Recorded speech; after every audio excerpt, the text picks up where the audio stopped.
Bonjour à tous. Je vous propose qu'on commence cette webconférence qui va être centrée sur l'outil RBA. Donc, avant de commencer, voilà, j'espère que vous allez tous bien en cette période un peu particulière de confinement.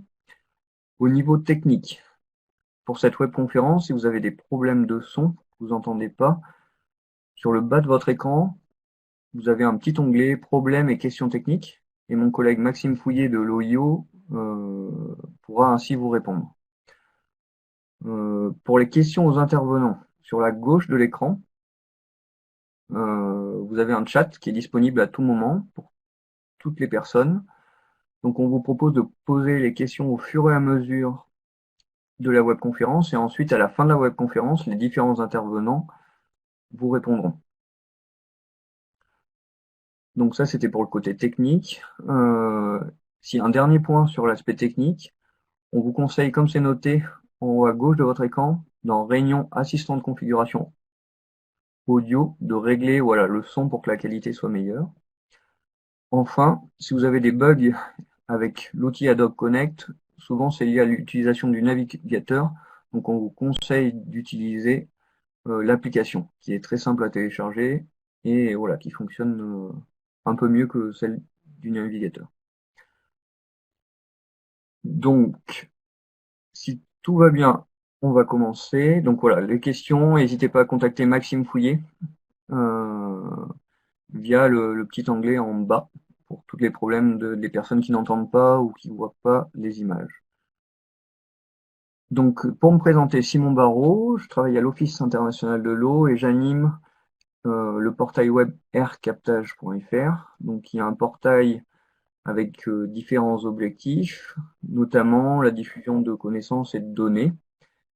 Et dans ce cadre-là, avec l'appui financier et technique de l'Office français pour la biodiversité, nous allons organiser une deuxième webconférence. Donc, la première webconférence s'intéressait à l'évaluation et le suivi des programmes d'action sur les aires d'alimentation de captage. Et la webconférence d'aujourd'hui va s'intéresser à l'outil RBA. Donc, au niveau du programme, on va avoir trois intervenants aujourd'hui.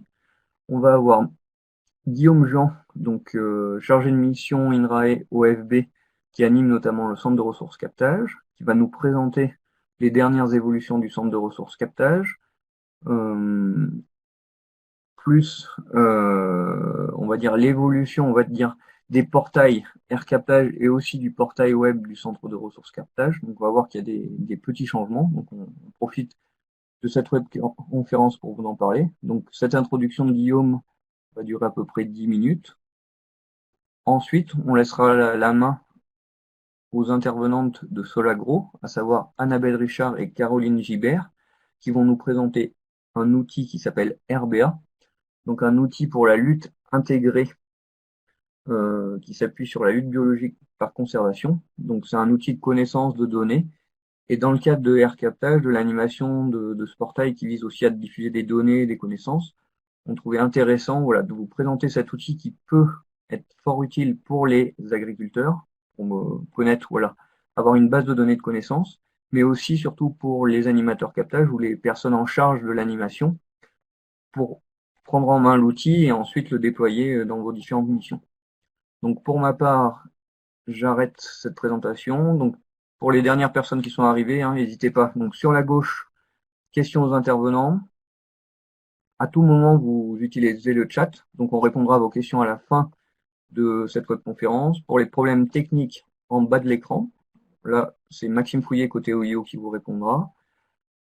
Et au niveau du planning, donc 10 minutes d'introduction par Guillaume Jean de l'OFB, suivi de à peu près 40 minutes, une demi-heure, 40 minutes par Annabelle et Caroline de Solagro.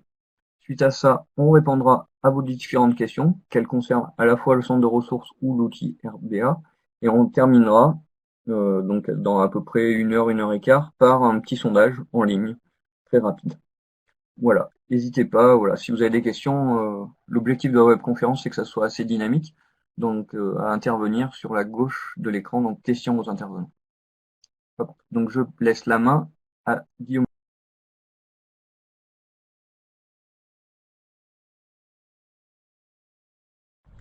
Oui, bonjour à tous. Donc je me présente Guillaume Juan.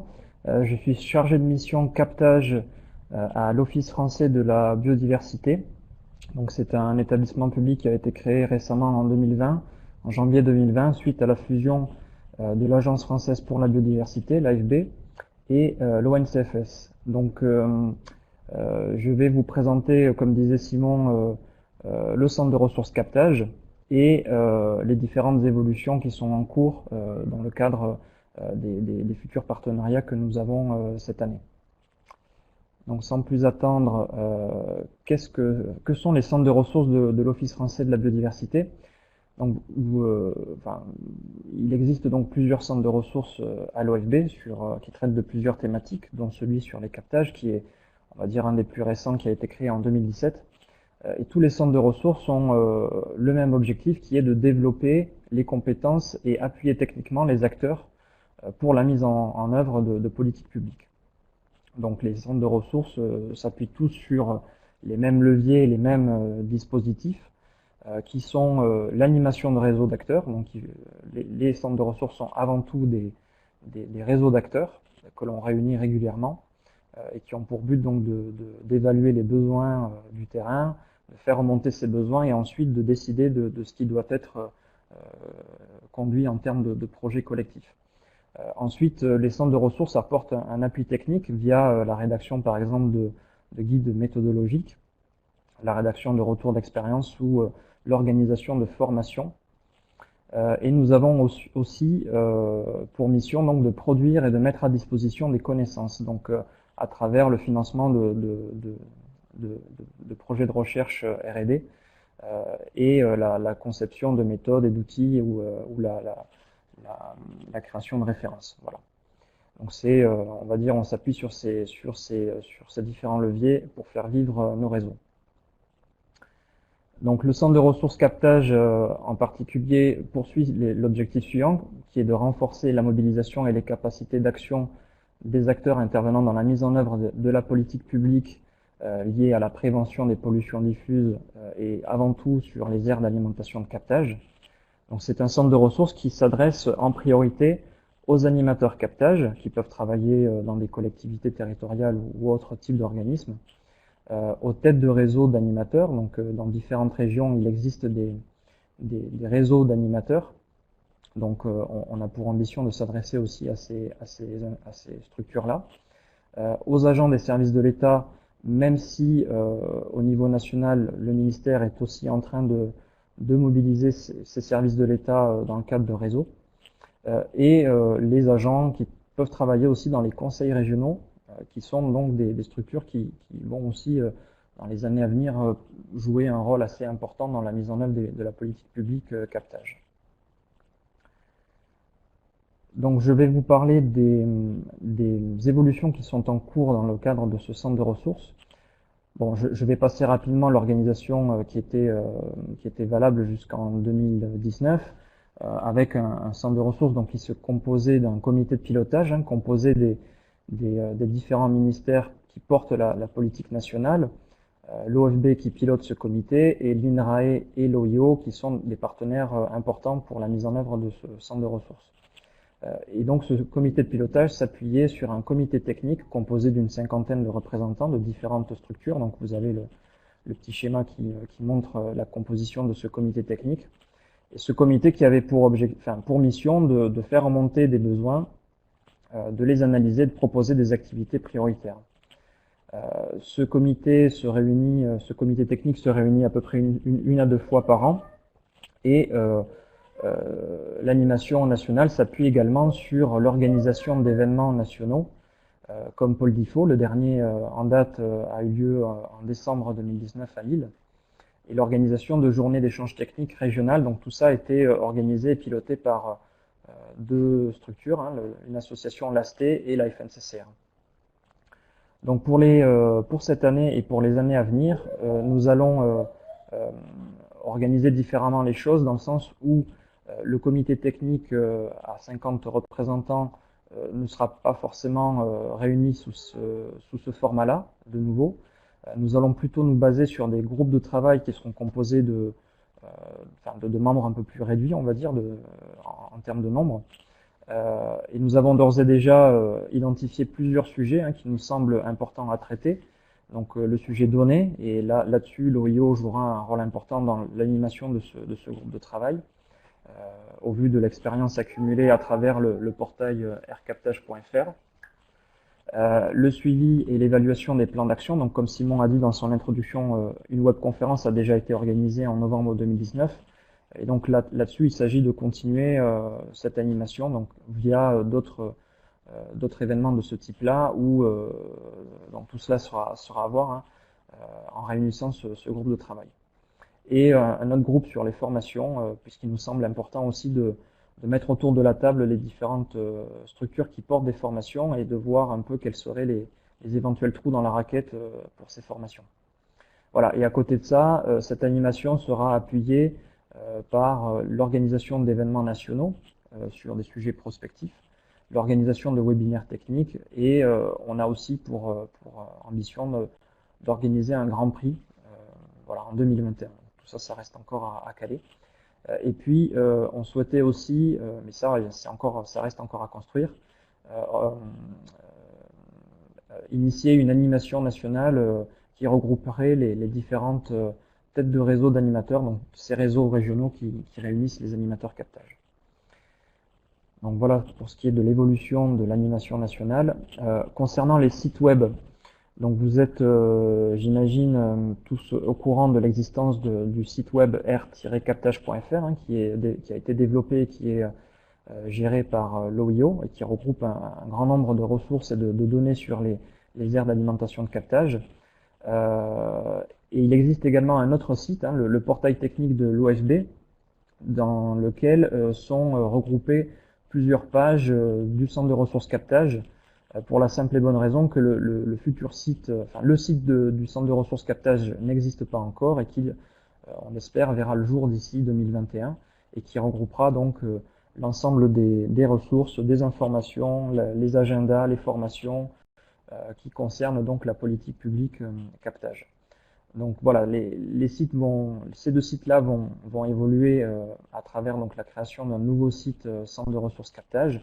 Le portail de l'OIO aircaptage.fr va perdurer, mais il semblerait que celui-ci se spécialise beaucoup plus sur la partie données et devienne donc un outil, un portail cartographique et un portail de données qui concerne les aires d'alimentation de captage. Voilà. Donc, comme disait également Simon dans son introduction, donc c'est une nouvelle webconférence qu'on organise en partenariat avec l'OIO pour les prochains mois et pour cette année. La répartition des webinaires se fera de la façon suivante. Donc, l'OIO portera les webinaires qui auront un lien donc avec les données et les outils qui sont en lien avec les données. Et côté OFB, nous organiserons des webinaires techniques donc sur des sujets qui restent encore à définir. Là, sur cette slide, je vous propose quelques idées que je vous soumets. N'hésitez pas dans le chat à proposer d'autres sujets qui vous sembleraient intéressants de traiter. Et on organisera ça dans les mois à venir, dans les semaines, dans les mois à venir.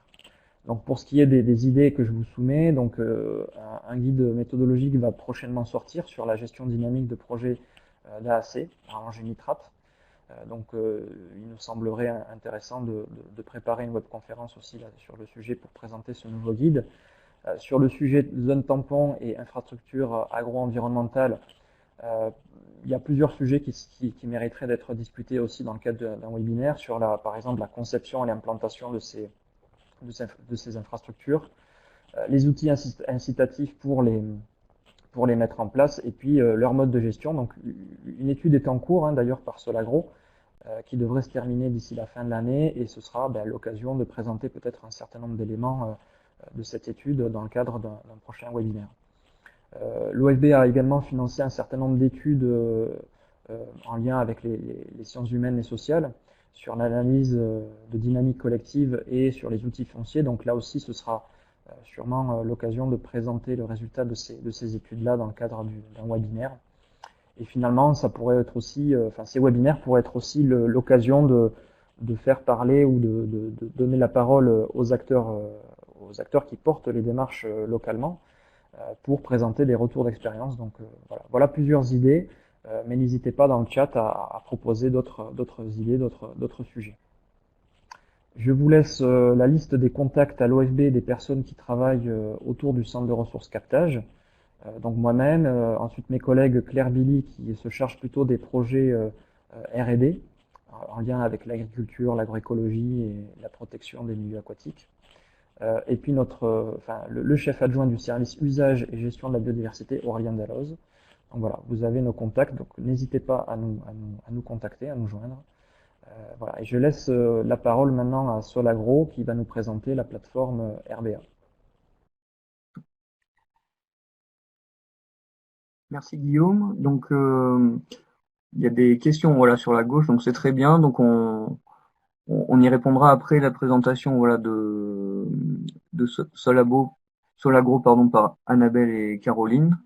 Donc on va passer à la présentation. Donc, le temps que ça charge, je vais peut-être me présenter. Bonjour à tous. Merci d'avoir rejoint ce webinaire. Donc moi, je suis Caroline Gibert. Je suis chargée de mission agroécologie et biodiversité à Solagro. Et donc en fait, j'ai été au départ recrutée pour développer la plateforme RBA et Annabelle vient en renfort sur cette partie. Je la laisserai se présenter par la suite. Merci Guillaume. Merci Simon. Donc je commence. Donc en fait, l'objet de notre présentation, c'est pour vous présenter un petit peu l'outil, à savoir déjà présenter un petit peu Solagro, qui nous sommes, et puis présenter l'outil, en savoir un petit peu plus sur les fonctionnalités de cet outil et comment il a été généré. Donc en fait, Solagro en bref, donc on est une entreprise associative qui va bientôt fêter ses 40 ans l'année prochaine, très exactement. Et elle a pour objectif d'accompagner les transitions à la fois agroécologiques et alimentaires et énergétiques. Donc on s'adresse à des publics assez variés, des agriculteurs jusqu'aux décideurs publics. Et depuis peu, on s'est restructuré autour d'activités. Et donc, on a des activités autour de la gestion des bioressources, on a des activités autour de l'ingénierie méta, des stratégies territoriales. Et nous, plus précisément, on est dans l'activité agroécologie et biodiversité. Donc, vraiment des domaines d'expertise complémentaires et on essaie de développer dans nos projets cette approche systémique. Solagro, ça représente à peu près 35 ETP. Donc, on répond comme tout bureau d'études à des appels d'offres, à des appels à projets, mais on a la particularité aussi de porter des projets en propre, et notamment deux en particulier, pour la mise en pratique de l'agroécologie, d'une part, autour de la plateforme OSAE, que vous connaissez peut-être déjà, autour de témoignages d'agriculteurs ayant mis en place des pratiques agroécologiques et qui témoignent au travers de vidéos des résultats obtenus ou des nouvelles pratiques qu'ils ont mis en place sur leur exploitation. Et la plateforme RBA que je vais développer par ailleurs avec Annabelle autour de la lutte intégrée, plus spécifiquement de la lutte biologique par conservation et gestion des habitats. Et ce, avec un objectif un peu commun en fait, qui est notre feuille de route à Solagro, autour du scénario After 2050, qui est en fait finalement notre projet d'association, puisqu'il a été mis en place avec les adhérents et avec les administrateurs de Solagro et avec les salariés bien sûr, autour d'un scénario d'utilisation des terres agricoles et forestières pour satisfaire à la fois nos besoins alimentaires mais aussi énergétiques et en matériaux, et ce en répondant, en essayant d'appliquer la feuille de route environnementale, donc à savoir la réduction des gaz à effet de serre, des économies d'eau en termes de quantité et préservation de sa qualité, et bien sûr la réduction de l'utilisation des produits phyto, entre autres. Donc pour l'outil RBA, les concepts en fait qui ont contribué à générer l'outil sont basés autour de l'agroécologie, où l'idée c'est vraiment de développer et d'accompagner des systèmes de production reposant sur les fonctionnalités écologiques des agrosystèmes, et donc avec comme intrant et moteur naturel à la fois la biodiversité et la qualité et la santé de nos sols. Et autour de ce concept-là, en fait, on s'est appuyé aussi sur les recommandations de l'OILB, l'Organisation internationale de la lutte biologique, qui en fait, autour des concepts de production intégrée et plus particulièrement de protection intégrée, donne certains principes en fait de à la fois configuration des parcelles, mais également d'aménagement de l'environnement de ces parcelles pour justement favoriser la présence d'auxiliaires de culture dans l'environnement des parcelles cultivées. Donc plus précisément en concernant les infrastructures agroécologiques, il est écrit noir sur blanc qu'il recommande 5% d'infrastructures agroécologiques en surface réelle de la SAU. Et pour la taille des parcelles, il y a une largeur maximale à respecter autour de 150 mètres de large pour justement maximiser un petit peu un effet bordure pour favoriser la pénétration de ces auxiliaires jusqu'à l'intérieur des parcelles cultivées, pour que ces auxiliaires puissent à la fois contribuer à améliorer la pollinisation des fleurs, mais aussi à réguler les bioagresseurs. Et un autre concept qui a été mobilisé, c'est celui des réseaux trophiques, où finalement on prend conscience que l'ensemble des chaînes alimentaires sont reliées entre elles au sein d'un écosystème. Et là, vous avez un exemple ici. Donc je vais essayer d'utiliser le pointeur.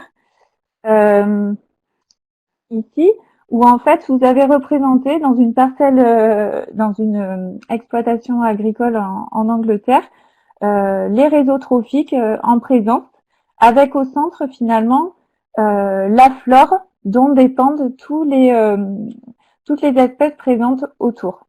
Donc une interaction est représentée par un trait ici, et donc en tout on a 250 espèces qui sont connectées à cette flore. Donc on a ici en vert clair la flore cultivée, donc on voit que ça représente très peu d'espèces, et ici en vert foncé on a représenté la flore sauvage. Et donc nous, notre intérêt, c'était de faire porter à connaissance finalement l'importance de cette flore sauvage dans ce concept de régulation naturelle des bioagresseurs, et voilà, essayer de la valoriser davantage que ce qu'elle est aujourd'hui. Donc les principes de base de cette régulation naturelle des bioagresseurs, ou lutte biologique par conservation et gestion des habitats, reposent sur deux approches. Une approche qui vise à favoriser les auxiliaires de culture pour justement qu'ils puissent soit prédater, soit parasiter les ravageurs ou plus largement les bioagresseurs des cultures. Et donc là, l'idée, c'est vraiment d'arriver à implanter différentes infrastructures agroécologiques à proximité de ces parcelles cultivées et en cohérence avec la culture en présence, pour justement fournir les ressources nécessaires, donc pollen, nectar et proies secondaires, mais aussi des abris pour qu'ils puissent hiverner à ces auxiliaires, pour qu'ils soient qu'ils soient capables en fait d'intervenir en temps voulu sur nos bioagresseurs. Une autre approche consiste à, au contraire, en fait, jouer sur le premier niveau trophique, qui est la plante cultivée. Et donc là, c'est par une modification des pratiques agricoles qu'on va pouvoir entrevoir cette approche. Donc ça peut être par la mise en place de cultures associées, par exemple. L'idée étant qu'on va chercher un moyen de rendre le milieu hostile aux ravageurs et donc de défavoriser sa présence dans la parcelle cultivée. Donc ça peut être en réduisant le travail du sol, en mettant en place davantage de couverts par exemple, ou en semant en bordure des bancs de pièges par exemple. Et donc l'idéal pour mettre en place cette lutte biologique par conservation et gestion des habitats, c'est vraiment de combiner ces deux approches. Donc je le disais juste avant, on se centre sur la régulation des ravageurs dans RBA dans un premier temps, mais la base de données est constituée pour qu'on puisse aborder finalement les différents bioagresseurs qui sont susceptibles d'intervenir sur la parcelle cultivée. Donc à la fois ceux qui vont contribuer à réguler les adventices et notamment certains carabes qui ont un rôle important dans cette vis-à-vis de cette cible, et aussi d'autres champignons qui peuvent contribuer à réguler certaines maladies. Cette pratique présente l'avantage de reposer finalement sur des auxiliaires qui vont être endémiques, donc présents naturellement à proximité des parcelles cultivées, à condition bien sûr qu'ils aient toutes les conditions pour pouvoir se développer. Et donc ça va nécessiter une certaine reconception à court, moyen ou long terme. Par exemple, la mise en place d'une haie va prendre plus de temps qu'une borne fleurie où on aura des résultats plus immédiats. Et ça permet également de pouvoir être appréhendé à la fois à l'échelle de la parcelle, de l'exploitation, mais également à l'échelle du paysage, et donc d'appréhender cette question auprès d'un collectif d'agriculteurs pour répondre à des enjeux, non seulement biodiversité, mais également d'autres enjeux que sont par exemple la lutte contre l'érosion des sols, par exemple, ou la préservation de la qualité des eaux. Donc vraiment, on mise sur un changement de démarche, plutôt on va dire ce qui était utilisé précédemment, c'était plutôt une démarche curative, et là maintenant on essaie de penser plutôt en préventif, en s'appuyant sur la maxime qui dit que les ennemis de mes amis sont mes amis, et d'essayer de réapprendre à produire en valorisant les chaînes alimentaires et les mécanismes naturels de contrôle. Donc ici, vous avez représenté différents auxiliaires que vous allez pouvoir retrouver dans la base de données RBA. Donc, par exemple, des larves de coccinelle, une adulte. Ici, ce sont des pucerons qui sont parasités par des micro-guêpes que vous avez représentés ici, entre autres. Et donc qui sont le signe qu'il y a une activité de parasitoïdes dans votre parcelle.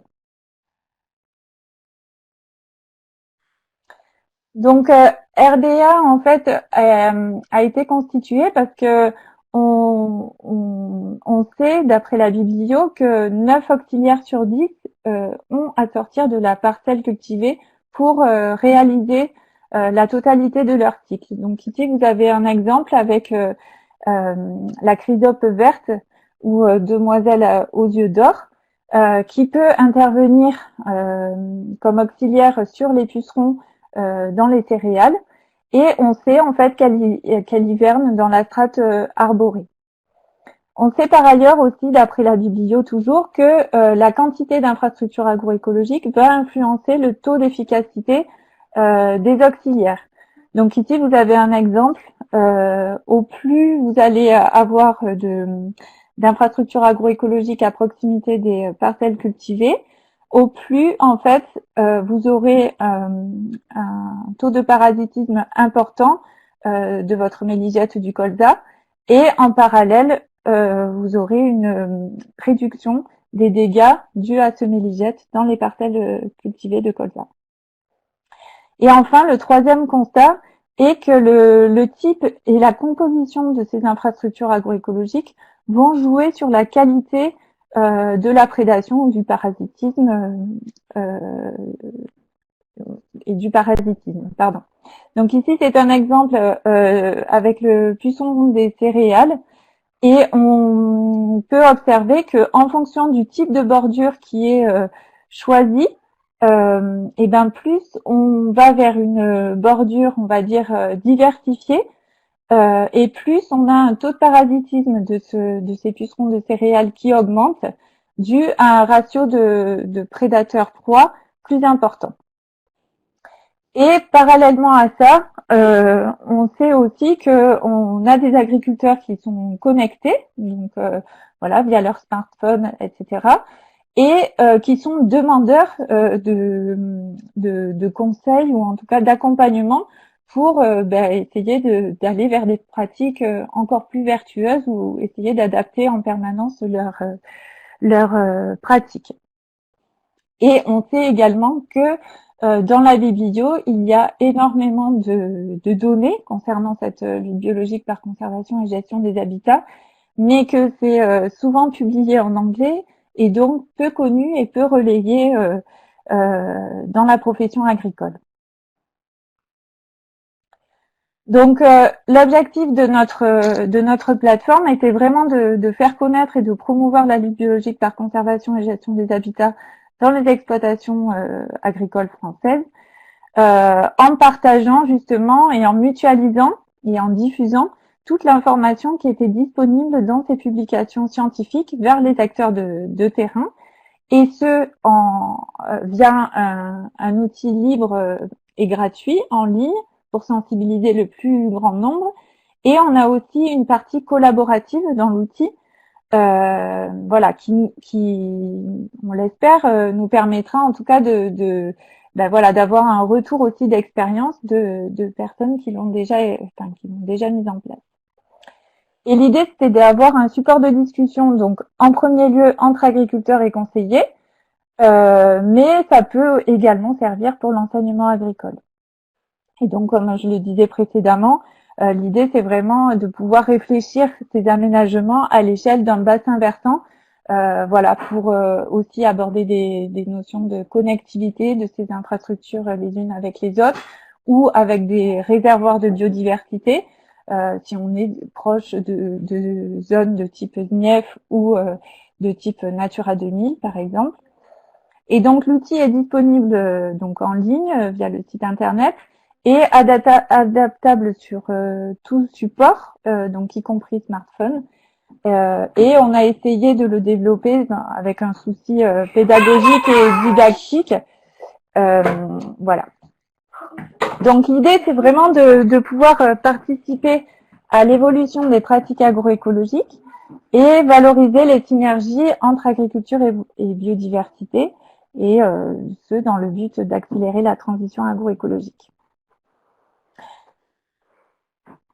Donc RBA est un outil pour porter à connaissance finalement les plantes qui vont être favorables aux auxiliaires.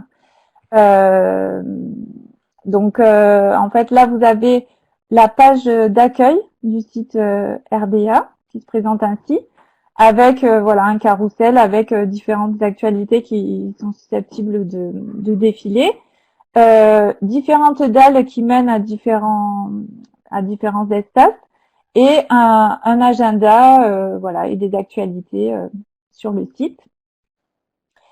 Et donc nous allons présenter ce qui vous intéresse le plus.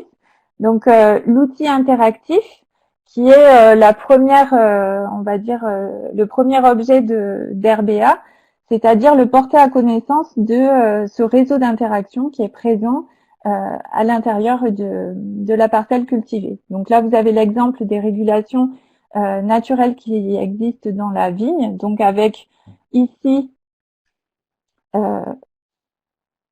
pardon, hop, donc le rappel de la culture, les ravageurs, les 3 ravageurs principaux qui sont entrés dans la base de données, les ennemis naturels connus de ces 3 de ces 3 ravageurs, les plantes à favoriser pour favoriser ces ennemis naturels et les infrastructures agroécologiques dans lesquelles vous allez retrouver ces plantes.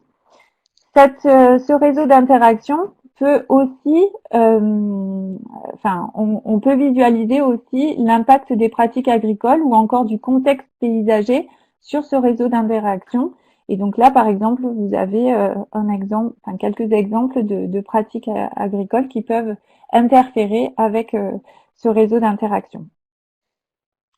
Donc le but, c'est vraiment la mise en valeur de cette fleur sauvage et de ses rôles. Donc là, on a la visualisation totale. Et en fait, si on clique sur une dalle, on a les interactions spécifiques. En second support, on a les fiches d'information qui sont disponibles. Donc pour aller plus loin, pour en savoir un petit peu plus sur le cycle biologique, sur la description de l'insecte, et donc qui sont répartis par items, donc les cultures, les ravageurs, les amis naturels, les insectes pollinisateurs, les plantes non cultivées, les infrastructures agroécologiques et enfin les pratiques et les contextes paysagers. Et donc là, ici, vous avez un exemple d'une punaise prédatrice, Macrolophus caliginosus, et vous avez des petites icônes qui apparaissent ici en début de la fiche descriptive où on va retrouver le cycle biologique. Alors pour le moment de façon textuelle, mais ceci devrait évoluer assez rapidement puisque Annabelle est en train de développer quelque chose de plus interactif encore. Et donc ici, vous retrouvez finalement quel agent biologique cette punaise est en capacité de réguler, avec une indication sur le stade auquel elle intervient, la saison, mais également une indication sur l'efficacité sur le ravageur. Et avec les références biblio relatives à cela. Et ici, vous avez un petit icône qui vous permet de trouver les plantes à favoriser pour favoriser cette punaise prédatrice en particulier. Avec une explication sur la note de dépendance et le lien entre cette plante et l'insecte, et également à quelle saison l'interaction a lieu. Le troisième support est un partage d'expérience puisque en fait RBA est basé sur une base de données et donc il y a un espace collaboratif où l'idée c'est qu'on puisse partager des photos mais également des retours d'expérience. C'est vrai que dans un premier temps, RBA a été développé pour transmettre la connaissance scientifique, on va dire, mais dans un second temps, on a souhaité aussi avoir finalement cette approche montante du terrain et donc les savoirs parfois empiriques des agriculteurs aussi ou de conseiller sur le terrain ou pourquoi pas des questions à poser à la recherche pour les réinterroger en retour. Et le quatrième support est une valorisation des agriculteurs qui ont mis en pratique la lutte biologique par conservation et gestion des habitats. Et au travers d'un atlas cartographique, vous allez pouvoir retrouver l'expérience de différents agriculteurs, alors qu'ils soient vignerons, qu'ils soient maraîchers ou qu'ils soient arboriculteurs ou céréaliers. Voilà, chacun a mis en place certains aménagements et ont modifié leurs pratiques sur le terrain et ont eu des résultats notables en termes d'auxiliaires de culture et de réduction des bioagresseurs sur leur parcelle. Donc je vais maintenant passer la main à ma collègue. Oui, bonjour à tous. Donc je vois des questions qui sont très intéressantes. Peut-être qu'on fera ça à la fin. Là, pour introduire, donc je suis Annabelle Richard, chargée de mission agroécologique à Solagro depuis quelques mois maintenant. Et donc en découvrant l'outil RBA, on a construit en parallèle, et en appui des formations pour utiliser cet outil. L'intérêt de proposer des outils de enfin des formations, c'est justement en fait, d'accompagner la transition agroécologique et de répondre aux questions que se posent la plupart des agriculteurs en se demandant mais comment je fais les leviers, enfin comment mettre en place les leviers de la lutte intégrée. Et les questions qui sont souvent posées, c'est voilà, quand est-ce que je mets en place ce levier-là. Et c'est pourquoi on s'est dit que c'était intéressant de matérialiser ça par des calendriers, et de développer le cycle de développement des ravageurs, des auxiliaires et évidemment le cycle de développement de la culture associée. Enfin, la question qui soulève souvent, c'est pour quelle raison je mets en place ce levier? Qu'est-ce que ça va m'apporter? Et là, donc, c'est de mettre en avant les stratégies pour pouvoir comprendre, donc c'est-à-dire soit la stratégie d'atténuation, soit la stratégie d'évitement ou l'action sur la population initiale du ravageur, ou à la fois la stratégie de donner le gîte et le couvert aux auxiliaires pour favoriser la régulation. Donc là, on a essayé de refaire ressortir vraiment les stratégies d'action, les modes d'action pour la lutte intégrée, et enfin le comment qui se pose quand même souvent et qui fait on s'est dit que des formations étaient intéressantes et des ateliers entre agriculteurs étaient intéressantes parce que c'est des phases d'échange entre eux qui est très important pour eux parce que justement ils peuvent voilà, échanger sur la mise en place, la mise en œuvre de ces leviers. Et donc, de manière assez pratico-pratique, c'est la gestion de l'azote ou pour un exemple très concret, c'est pour la stratégie d'évitement.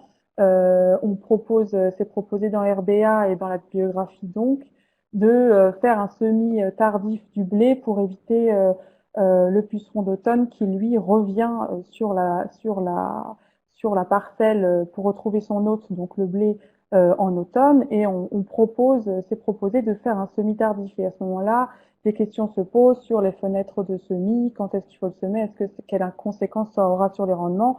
Et donc, ces temps d'échange entre agriculteurs doit être important pour arriver à justement accompagner la transition agroécologique et donc l'implantation de la lutte biologique par conservation dans l'exploitation. Donc, il y a une première formation que l'on propose qui a pour objectif de faire connaître et de faire mieux connaître en fait le cycle des ravageurs et des auxiliaires associés grâce aux échanges de connaissances entre agriculteurs, parce que certains agriculteurs ont beaucoup de connaissances là-dessus, et grâce à la plateforme RBA justement que vous a présenté ma collègue Caroline, qui a mutualisé et qui mutualise encore aujourd'hui les connaissances sur ces insectes. Le résultat, c'est ce que vous voyez là, donc je ne sais pas si vous voyez avec la petite flèche. Là, c'est voilà, on a matérialisé ça avec des fiches en fait support A5 de calendrier qui montrent donc ici là le colza qu'on a travaillé sur le cycle de développement de la grosse altise, qu'on a compris qu'elle se reproduit sur le sol et qu'ensuite elle émerge plutôt vers début mai. C'est là où à ce moment-là d'ailleurs elle fait des ravages sur le colza. Et enfin les auxiliaires que sont les carabes et le parasitoïde Staphylococcus microgaster, qui sont présentés dans RBA justement. Enfin, la même chose pour le blé. Donc ça, c'est à la fin de cette première formation. Donc les agriculteurs ont ça comme support d'échange, de voir voilà qu'est-ce qui se passe vraiment pour ces insectes-là. Tout ça pour ensuite pouvoir concevoir des solutions pour lutter contre ces ravageurs-là grâce à la lutte intégrée et favoriser les auxiliaires de ces ravageurs grâce à la lutte biologique par conservation. Euh, Cet objectif se matérialise par ces petits drapeaux que vous voyez là, que l'on pique à des moments clés du calendrier, comme par exemple justement la stratégie d'évitement. On le fait plutôt en automne parce que c'est le moment où ce ravageur-là revient sur la parcelle et c'est un temps assez déterminant. Et donc ça exprime aussi, ça peut permettre d'expliquer la stratégie à l'agriculteur et donc d'imprimer ce levier-là. Enfin, il y a un autre support qui est le support de l'exploitation, parce qu'il faut une vision évidemment de l'exploitation pour que ça soit intéressant pour lui. Et donc, ensuite, il y a des échanges entre agriculteurs et c'est l'agriculteur qui, lui, remplit sa petite fiche en disant bah voilà, moi j'aimerais bien faire la stratégie d'habitement, faire un semi tardif après le 15 octobre si c'est le cas, ça dépend de sa région évidemment, pour lutter contre le puceron d'automne du blé. Et donc là, ça me permet d'immuniser des pesticides. Seulement, en discutant avec des agriculteurs, il y a un risque que je puisse plus semer parce qu'il pleut trop à cette époque. Voilà, donc c'est une discussion qu'il doit y avoir entre eux. Et si cette stratégie est gardée pour lui, il garde cette fiche qui rentre, avec laquelle il part après la formation. Et enfin, il y a aussi la carte de ces parcelles qu'il peut l'amener pour positionner les infrastructures agroécologiques dans la lutte biologique par conservation. Donc ça, c'est une formation que l'on propose en lien avec RDA directement à des groupes d'agriculteurs, mais que l'on peut proposer aussi aux conseillers, c'est-à-dire une petite formation d'une demi-journée pour vous présenter le kit pédagogique et donc ensuite que vous puissiez vous-même animer voilà des ateliers avec les agriculteurs pour réfléchir ensemble et pour concevoir ensemble des solutions de lutte intégrée et de lutte biologique par conservation. Donc voilà, ça c'est une des stratégies qu'on peut vous proposer et voilà c'est un des enfin c'est pourquoi on est là aussi aujourd'hui, c'est pour vous présenter ça et savoir si ça peut vous intéresser. Et enfin il y a le deuxième niveau de formation qui est la formation où là vous avez l'agriculteur connaît déjà le cycle biologique, a appréhendé tout ça, toutes ces notions là et peut maintenant avoir envie de savoir, de reconnaître les auxiliaires dans son champ. Et donc à ce moment-là, c'est plutôt une formation en bout de champ chez un agriculteur qui a implanté une infrastructure agroécologique comme une bande fleurie aux abords de son champ de céréales. L'intéressant, c'est qu'il y a un retour d'expérience d'un agriculteur et qu'il y a des observations de terrain, ce qu'aiment beaucoup souvent les agriculteurs. Et enfin, bon, c'est donc évidemment à faire à une période donnée dans l'année, évidemment, donc plutôt au printemps. Et l'objectif numéro 2, c'est aussi de lever les freins de mise en œuvre de la lutte biologique par conservation grâce aux échanges entre pairs, mais aussi avec des acteurs locaux clés que vous auriez peut-être potentiellement identifiés à la suite de la première formation pour lever les freins. Et donc à ce moment-là, à la fin de cette deuxième atelier, voilà, entre agriculteurs, c'est qu'il y a un plan d'action pour implanter la lutte biologique dans son exploitation et voilà, et mettre en place des leviers de lutte intégrée. L'objectif de ces formations, c'est vraiment aussi voilà, d'amener l'agriculteur et d'accompagner la transition vers la diminution des produits phytosanitaires parce que c'est ce qui arrive, c'est l'issue pour tout le monde et donc voilà, ce serait intéressant d'en discuter et donc peut-être que vous seriez intéressé. Voilà, donc merci beaucoup pour votre attention. Je sais pas, j'ai vu qu'il y avait des questions sur l'outil RDA et sur l'évaluation, donc peut-être Caroline, si tu veux en répondre. Par exemple, les contributions issues du terrain sont validées avant d'être inscrites dans l'outil. Est-ce que oui, donc je pense que je sais pas si c'était la Caroline. Caroline, Annabelle, n'hésitez pas à activer votre webcam pour les questions. Ah oui, pardon. Excusez-moi, j'étais en train de répondre, mais du coup, j'avais le micro désactivé. Ah oui. Du coup, oui, il y a une modération. Donc, en fait, les contributions nous parviennent avant d'être relayées sur le site. Et donc, normalement, quand on fait un partage d'expérience, il est par défaut attribué à la page sur laquelle vous faites ce partage d'expérience. Voilà. Et après, on peut imaginer une discussion, enfin, on peut imaginer un fil de discussion, voilà, tout est envisageable. Vous avez également nos coordonnées donc sur la diapo de remerciement. Après, je sais pas si tu vois toutes les Non, je questions. vois pas les questions, alors je sais pas. Ah, voilà, pardon. Ah, Oui, ça y est, ça y est. je te les Pardon. dis. D'accord, ouais, c'est bon. Du coup, voilà. C'est comment sont prises les spécificités locales donc par rapport à la diffusion. Alors en fait, on essaie en fait, il y a un découpage par zone biogéographique Et donc pour l'outil interactif, on rentre la zone biogéographique d'intérêt et la culture donnée. Et s'il y a toutes les connaissances dans la base de données, alors le réseau d'interaction est présenté dans son intégralité. En ce qui concerne la relation finalement dans ces interactions, donc par exemple on a vu la relation fait des dégâts entre le ravageur et puis la culture, ou entre la relation prédation ou parasitisme entre les ennemis naturels et puis les ravageurs. Donc il y a à la fois la, la, la force du lien finalement, donc par exemple l'efficacité du parasite sur le ravageur qui est renseigné. Il y a aussi la qualité de l'information, et donc c'est là-dedans aussi qu'on prend en compte le fait de renseigner une information qui serait pas de la zone directement recherchée. C'est-à-dire en fait pour renseigner cette qualité de l'information, on regarde 5 critères. Donc il y a un premier critère qui est la source du document, l'ancienneté du document, la zone biogéographique, si c'est la qualité du protocole, et si c'est basé sur des dires d'experts par exemple, ou si c'est basé sur des données expérimentales voilà, répétées, etc. Et donc concernant la zone biogéographique, ben, on peut avoir de la biblio qui est directement liée à notre zone méditerranéenne par exemple, ou à proximité.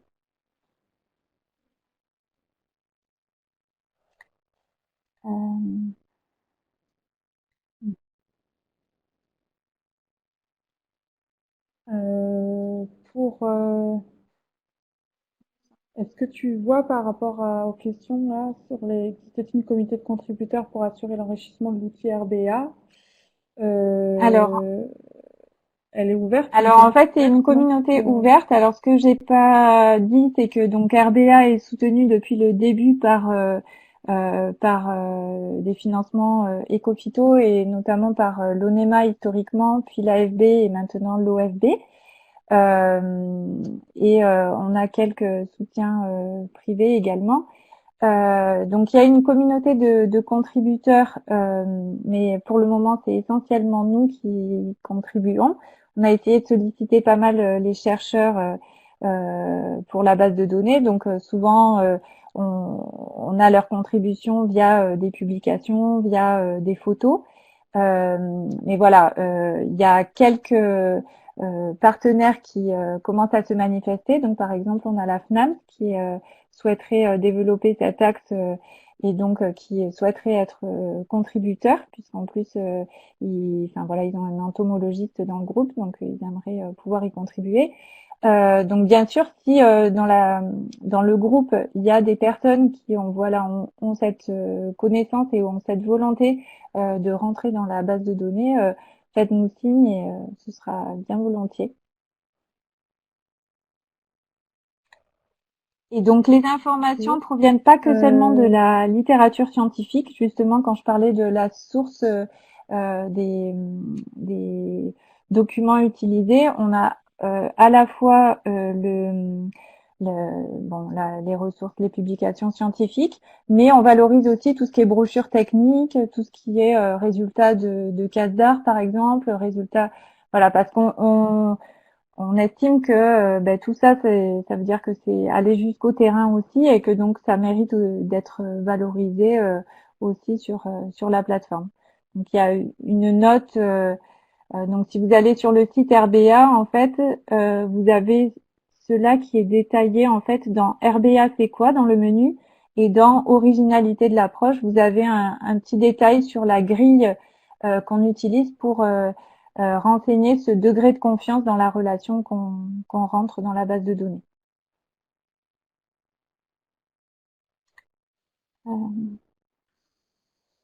Alors, quelle app, Là, ouais. quelle app Quelle approche financière de la part de ces agriculteurs, oui. S'ils y gagnent, sont-ils prêts à déduire ce gain du montant des paiements pour services environnementaux?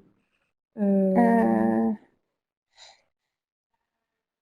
Alors, Je- en fait, quelle approche financière de la part des agriculteurs? C'est vrai que là, pour le moment, les formations qu'on a pu mettre en place sur le terrain avec eux, c'est souvent chez des agriculteurs qui sont assez convaincus et donc qui ont déjà mis en place pas mal de choses sur leur exploitation, que ce soit des aménagements d'infrastructures agroécologiques comme des haies ou par exemple dans des nouveaux vergers, avoir un interrang un peu plus large, avoir voilà des parties qui sont fauchées, d'autres non. Euh, et finalement, on a essayé d'appréhender en fait cette question économique. Bon, c'est assez difficile d'avoir des chiffres sur cette question, mais globalement, oui, ils sont plutôt très très satisfaits. Et les bioagresseurs sont plus vraiment un problème chez eux. Alors, s'ils y gagnent, sont-ils prêts à déduire ce gain du montant des paiements pour services environnementaux? Disons que, au contraire, en fait, je dirais, ces agriculteurs-là mériteraient d'avoir un paiement pour service environnemental, puisque justement, par leur pratique, ils contribuent largement au service de régulation biologique, entre autres, outre le service de production, mais les services de régulation biologique, parce que là, on est centré sur la régulation naturelle des bioagresseurs, mais la pollinisation, c'est la même chose. Il faut favoriser les insectes pollinisateurs, ça passe par la réduction des phytos, ça passe par les aménagements qu'on met en place, voilà. Donc, il serait plutôt enclin à recevoir ce type de paiement. Je ne sais pas si ça répond à la question. Oui. Et le modèle économique pour assurer la survie d'RBA à long terme, Ouais.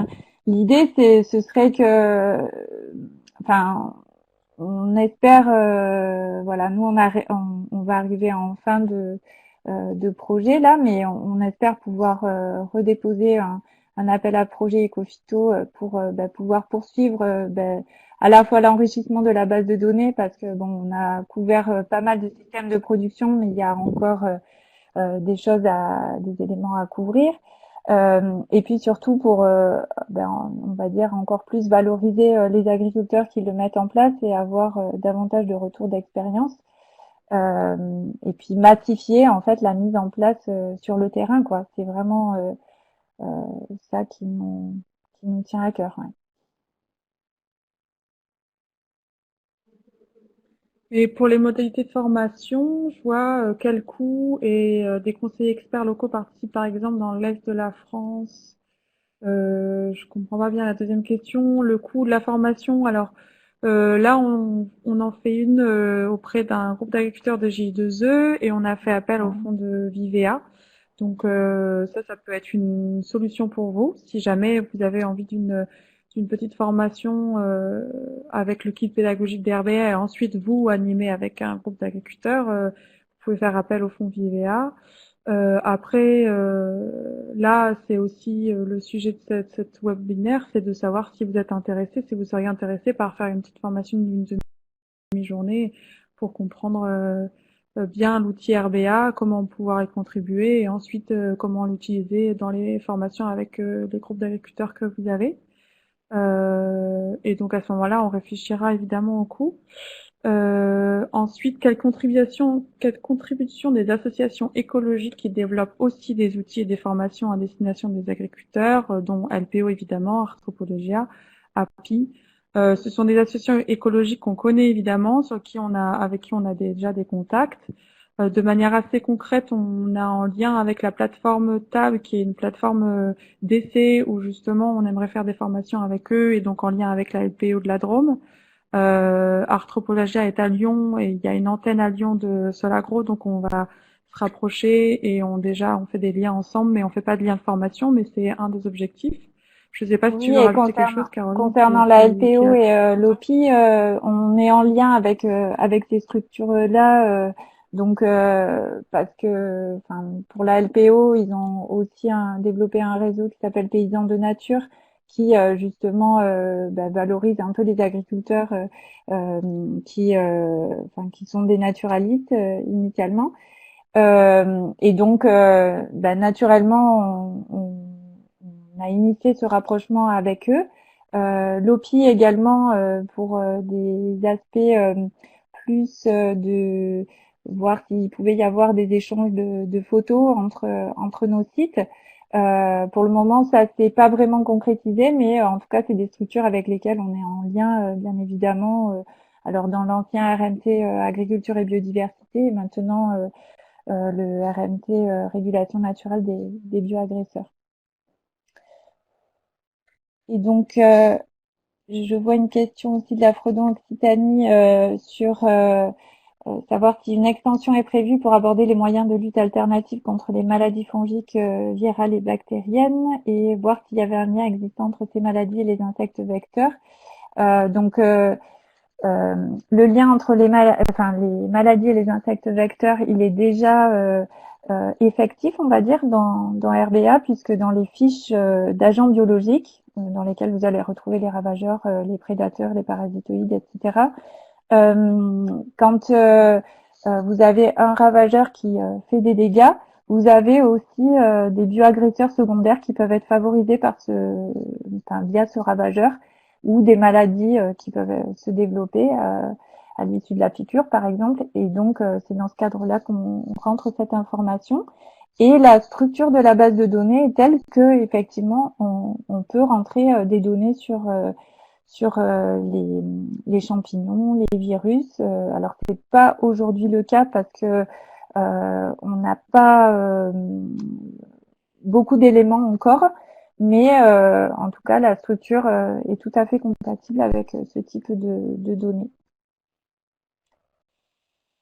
Et les formations peuvent-elles avoir lieu partout en France? On peut imaginer effectivement, alors soit nous qui intervenons directement, soit via des formations comme Annabelle le soulignait de formateurs, quoi, ou après ce serait vous qui seriez un peu les ambassadeurs auprès de vos groupes d'agriculteurs.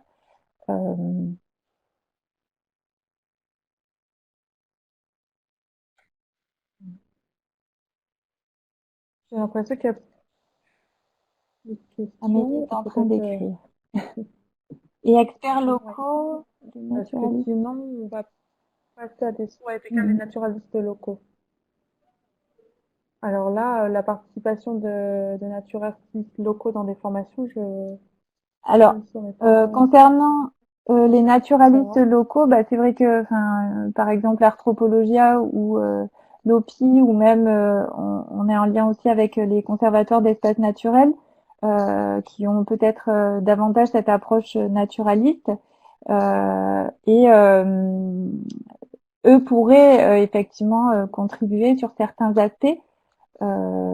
Après, voilà, nous on est tout à fait ouvert à ça. Après, la question c'est vraiment la disponibilité, et puis voilà, c'est un petit peu, ça peut être un peu chronophage,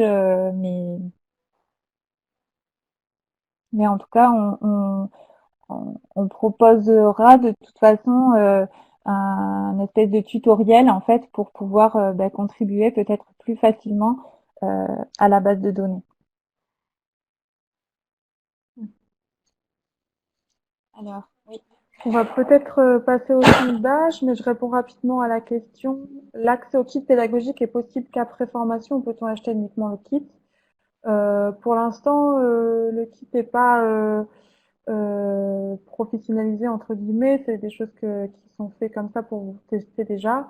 Mais il n'y aura pas d'obligation d'avoir une formation pour y avoir accès directement au kit. Enfin, pour l'instant, c'est pas encore une réflexion qu'on a eue, mais je ne sais pas s'il était d'accord avec moi, Caroline, mais on peut Oui, ça peut être se mettre en libre d'accès sans avoir la formation obligatoire. Ouais.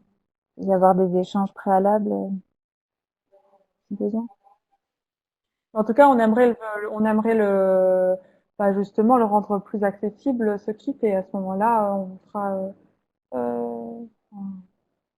Et d'abord, on voudrait voir avec le sondage justement. C'est le cas de l'outil Mission Ecophyto par exemple, donc super. Voilà, exactement. On va peut-être passer au sondage. Ouais, je vous propose voilà d'arrêter pour les questions. En tout cas, je pense que Caroline, Annabelle, vous avez donné vos contacts aussi. S'il reste encore des questions. Oui. Il y avait une question aussi pour Guillaume Jean, donc on y viendra à la fin. Je redonnerai la parole à Guillaume. Avant de passer au sondage, juste vous remercier. Donc vous étiez très nombreux aujourd'hui, hein, on était plus de 80. Merci Guillaume, Annabelle, Caroline pour vos présentations et votre intervention. Donc là, on vous propose un petit sondage pour terminer. Alors, normalement, il va s'afficher sur votre écran. Donc, on va vous demander, voilà, si c'est possible, de compléter directement en ligne les différentes questions proposées. Du type, travaillez-vous d'ores et déjà sur ces thématiques avec vos groupes d'agriculteurs? Et voilà, on vous affichera les réponses. Donc, on vous laisse 2-3 minutes pour répondre à ces questions. Et puis après, on conclura. Voilà, merci.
On vous laisse encore une petite minute pour répondre aux différentes questions. Du coup, vous êtes nombreux et nombreuses à répondre. Merci beaucoup.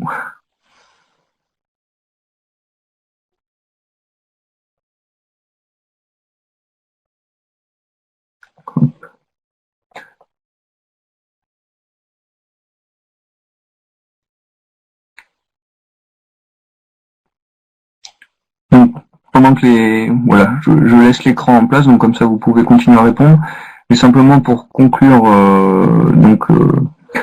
au-delà du fait de vous remercier tous pour votre participation, que ce soit les présentateurs ou aussi les participants, avec toutes vos différentes questions, voilà, on vous remercie.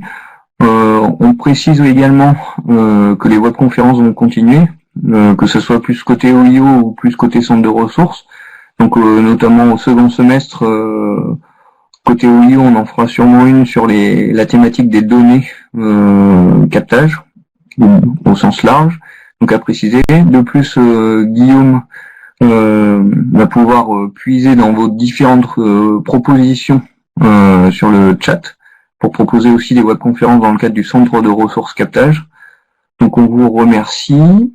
Je tiens également à préciser que cette webconférence a été enregistrée, donc elle sera diffusée prochainement, donc on la mettra en ligne, ce sera très simple, gratuit, en ligne. L'information sera diffusée via une actualité sur vos supports habituels, notamment AirCaptage, Gesto, les Twitter, aussi Guillaume via le portail technique de l'OFB et le Twitter du centre de ressources captage. Au niveau des présentations, Annabelle, Caroline, je sais pas, est-ce qu'elles seront accessibles? Il faudra qu'on voit ça ensemble. Oui, elles seront disponibles. Donc Annabelle me répond en direct. Donc on mettra, lorsqu'on diffusera la vidéo de rediffusion, il y aura un lien aussi pour télécharger les deux PowerPoint, enfin les deux présentations qui ont été effectuées aujourd'hui. Donc pour conclure, voilà, prenez soin de vous. Et je repasse juste la main à Guillaume. Il y avait une petite question sur le centre de ressources et les sites web, je crois, au début. Donc, Guillaume, si tu peux juste répondre sur ce point. Et en attendant, merci à tous et à bientôt pour une autre. Oui, merci Simon. Je me joins aussi à tes remerciements pour remercier tout le monde. Donc sur la question des sites web, donc c'est effectivement une option qui peut être envisagée sur la fusion des deux sites, donc le site actuel AirCaptage et le prochain site centre de ressources. Mais bon, pour aller plus loin, il faudra bien sûr en rediscuter avec notre partenaire Loio, mais c'est une option qui peut être envisagée. Donc voilà pour cette question. Et comme a dit Simon, je piocherai dans les différentes contributions que vous nous avez fait parvenir pour définir les prochains sujets de nos webinaires, sachant que celui-ci apparemment a beaucoup plu et que de nombreux participants souhaiteraient avoir un deuxième webinaire sur le sujet, mais peut-être plus approfondi. Donc on essaiera d'organiser tout ça avec Solagro très prochainement. Voilà, merci à tous et bonne fin de journée. Bonne fin de journée à tout le monde. Merci à tous et bonne fin de journée. Merci. Au revoir, merci. Merci.